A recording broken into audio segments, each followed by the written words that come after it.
কটারকোনার যে মনু নদীর পানি উন্নয়ন বোর্ড নির্মিত যে বাঁধ সেটা দেখলাম। আপনার বিভিন্ন জায়গায় এটা ক্ষতিগ্রস্ত হয়েছে, ধসে গেছে আমরা দেখেছি, এবং এলাকাবাসী চেষ্টা করেছে কিছু গাছপালা দিয়ে ওই জায়গাটা মার্ক করে রাখার। এবং এছাড়াও আমরা কাউকাপন বাজারের ওখানে দেখলাম রাস্তার অবস্থাটাও দেখলাম।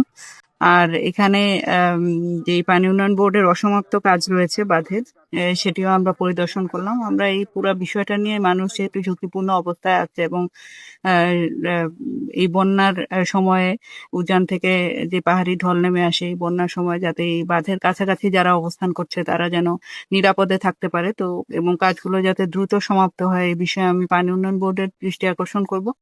এবং একই সাথে আপনার যদি কেউ ক্ষতিগ্রস্ত হয়ে থাকে তাদেরকে মানবিক সহায়তা বা ত্রাণ কার্য বিতরণের আওতায় এনে তাদের দুঃখ দুর্দশা লাঘবে যদি কিছুটা অবদান রাখা যায়, বা উপজেলা প্রশাসনের পক্ষ থেকে হেল্প করা যায়, সেই বিষয়টা আমরা দেখব।